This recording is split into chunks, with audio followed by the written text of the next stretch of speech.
పూణేకు చెందిన ఆనంద్ ఒక ప్రైవేట్ కంపెనీలో ఉద్యోగం చేస్తున్నాడు. 26 ఏళ్ల ఆనంద్కు బంధువులు ఒక సంబంధం తీసుకొచ్చారు. ఆనంద్ తండ్రి రాజేష్కు దీక్ష అనే అమ్మాయి బాగా నచ్చింది. పైగా మంచి కుటుంబం.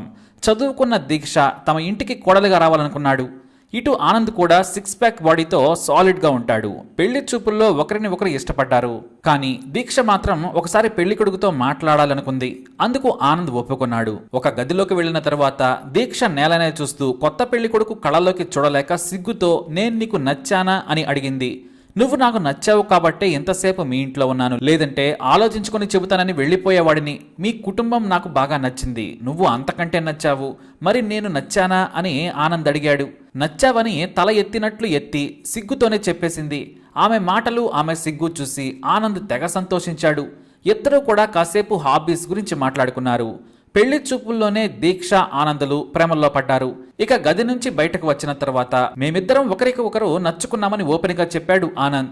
ఇక అదే రోజు స్వీట్లు పలహారాలతో ఎంగేజ్మెంట్ లేకుండానే డైరెక్ట్ గా మే 26, 2018 గ్రాండ్ గా పెళ్లి జరిగింది.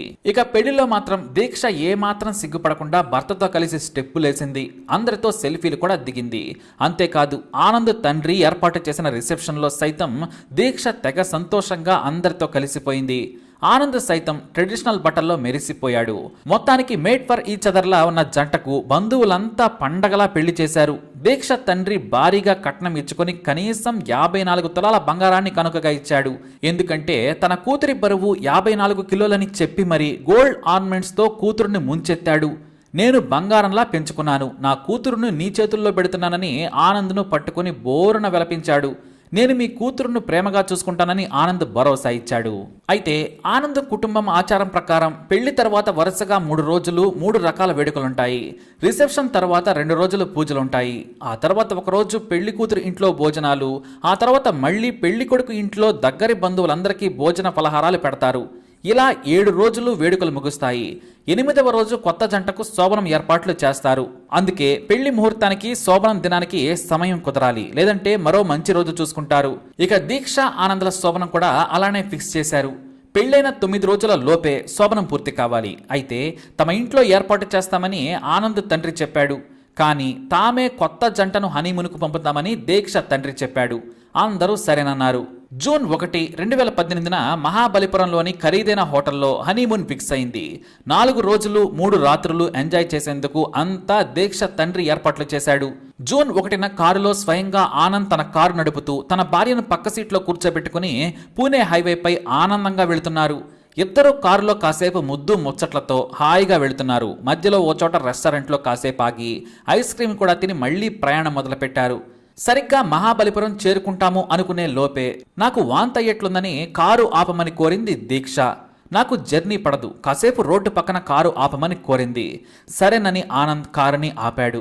దీక్ష దిగగానే వాటర్ బాటిల్ ఇచ్చేందుకు కారు దిగాడు ఆనంద్. అంతే, అంతా క్షణాల్లో జరిగిపోయింది. ఆ వెనకాలే 4 వ్యక్తులు 2 బైకులపై వచ్చి ఐరన్ రాడ్లతో ఆనంద్ మీద దాడి చేశారు. చంపొద్దంటూ డబ్బులు తీసుకెళ్లమని కేకలు పెట్టాడు ఆనంద్. దీక్ష దగ్గర ఉన్న నగలు కూడా లాక్కొని పారిపోయారు దుండగలు. దీంతో బోరున కేకలు పెట్టగా రోడ్డు పక్కన వ్యవసాయ పనులు చేస్తున్న కొందరు వ్యక్తులు పరుగున వచ్చారు. పోలీసులకు ఫిర్యాదు చేయగా క్రైమ్ సీన్ కు చేరుకున్నారు పోలీస్ అధికారులు. ఇక దీక్షకు ఏం చేయాలో అర్థం కాలేదు. ఏడుస్తూ తన కథ మొత్తం చెప్పుకొచ్చింది. హనీమూన్కు వెళ్తుండగా వాంతి వస్తుందని కారు దిగగానే దాడి చేసి ఆనంద్ను చంపారని దీక్ష పోలీసులకు చెప్పింది. దొంగలు ముసుగులు వేసుకుని ఉన్నారని ఏడుస్తూ చెప్పింది. నిన్నేమీ అనలేదా అని పోలీసులు ప్రశ్నించగా తాను నగలు డబ్బు మొత్తం ఇచ్చేసి దండం పెడితే వదిలేశారని చెప్పింది. ఇక పోలీసులు దొంగల కోసం వేట మొదలుపెట్టారు. 4 యువకులు దీక్ష ఆనంద్ కారును పూణే నుంచి వెంటాడినట్లు సీసీటీవీ ఫుటేజీలను పరిశీలించగా తేలింది. అయితే వాళ్ళు ఎవరో మాత్రం ఎవ్వరికీ తెలియలేదు. ఇక ఈ వార్త ధావాణంలా వ్యాపించింది. పూణేలో కొత్త పెళ్లికొడుకు హత్య సంచలనం కలిగించింది. హనీమూన్కు వెళ్తుండగా హత్య చేశారని మీడియాలో వార్తలు రావడంతో జనం సోషల్ మీడియాలో జస్టిస్ ఫర్ న్యూ కపుల్ అంటూ మెసేజ్లు పెట్టి హడలగొట్టారు.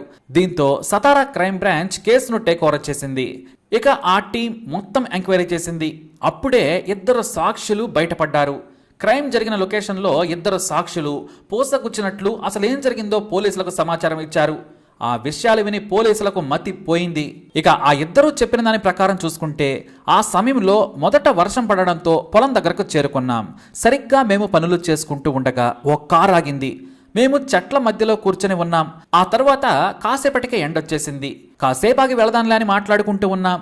అయితే ఆ కారు చప్పుడు విన్న తర్వాత ఏవో కేకలు వినిపించాయి. మేము వెంటనే బయటకొచ్చి చూశాము. నలుగురు దుండగులు ఒక వ్యక్తిని విపరీతంగా కొట్టి చంపారు.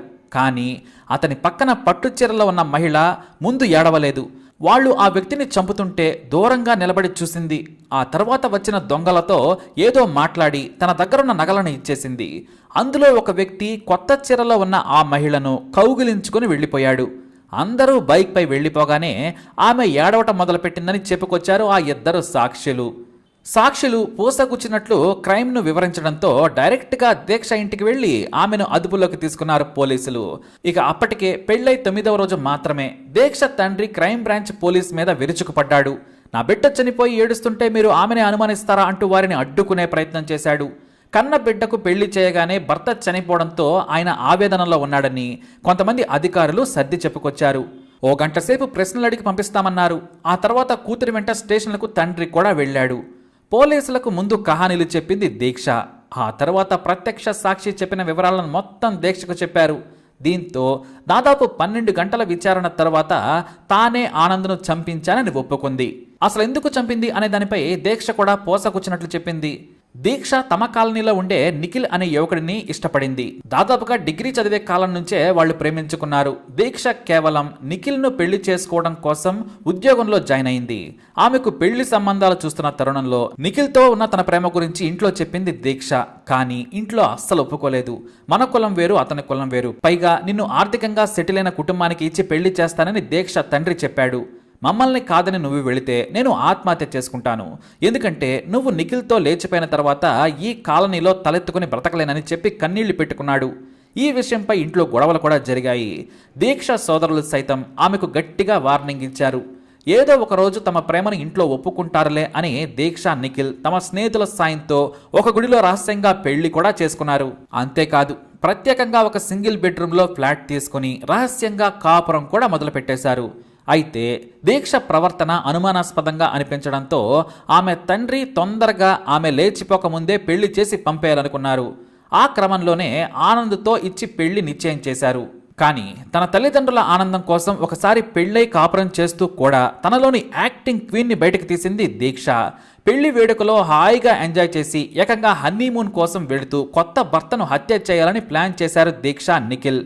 అందుకోసం పెళ్లికి ముందు ఆ తర్వాత 7 రోజుల వేడుకలో తెగ నటించింది దీక్ష. ఫోటోలతో అందరినీ ఆకర్షించింది, నవ్వులతో ముంచెత్తింది. అంతెందుకు, కొత్త పెళ్లి కొడుకుని రొమాంటిక్ టచ్తో మైమరిచేలా చేసింది. తమ కూతురును బాగా చూసుకోవాలని ఆమె తల్లిదండ్రులు, సోదరులు ఏడుస్తూ దీక్ష చేయిని ఆనంద్ చేతిలో పెట్టారు. కానీ ఇక్కడ సీన్ రివర్స్ అయింది. భార్య భర్తను చంపేందుకు ప్లాన్ చేసింది. ఇక హనీమూన్కు బయలుదేరగానే వారి కారును నిఖిల్ తన స్నేహితులతో బైకుల మీద ఫాలో అయ్యారు. ముందుగానే ఎవరో లేని చోట కారును ఆపిస్తానని చెప్పింది. ఆ సమయం కోసం వెయిట్ చేసింది. దూరంగా బైకులపై ఫాలో అవుతూ సమయం కోసం వేచి చూశారు. నిఖిల్ తీసుకొచ్చిన స్నేహితుల్లో ఒక కిరాయి హంతకుడున్నాడు. అతని పేరు పొండ. ఇతనికి 5 లక్షల సుపారీ ఇచ్చి ప్లాన్ చేశాడు. వారితోనే బైక్పై వస్తూ హత్య చేసే వరకు ఉండి మళ్లీ వెళ్ళిపోయాడు. అలా హనీమూన్ను ఊహించుకొని కొత్త జీవితాన్ని ఆస్వాదిద్దామని ఆనందంగా బయలుదేరిన ఆనంద్ దారుణంగా హత్య చేయబడ్డాడు. మరోవైపు తన కూతురుకు ముందే పెళ్లైందని, ఆమెనే అల్లుడిని చంపిందని పోలీసులు ప్రకటించగానే ఆమె తండ్రి బోరున విలపించాడు. ఎలాంటి అభంశుభం తెలియని ఆనంద్ను చంపడంతో వారి కుటుంబ సభ్యులు కన్నీరు మున్నీరయ్యారు. నీ పెళ్లి కోసం మరో వ్యక్తిని చంపుతావా అంటూ ఆనంద్ బంధువులు, ఇతర సామాన్య జనం కూడా దీక్ష ఇంటిపై దాడికి దిగారు. దీంతో వరుసగా వారం రోజులు పోలీసుల భద్రత ఏర్పాటు చేయాల్సి వచ్చింది. హనీమూన్కు వెళ్తూ భర్తను చంపిన దీక్షను చూసి జనం చీకొట్టారు.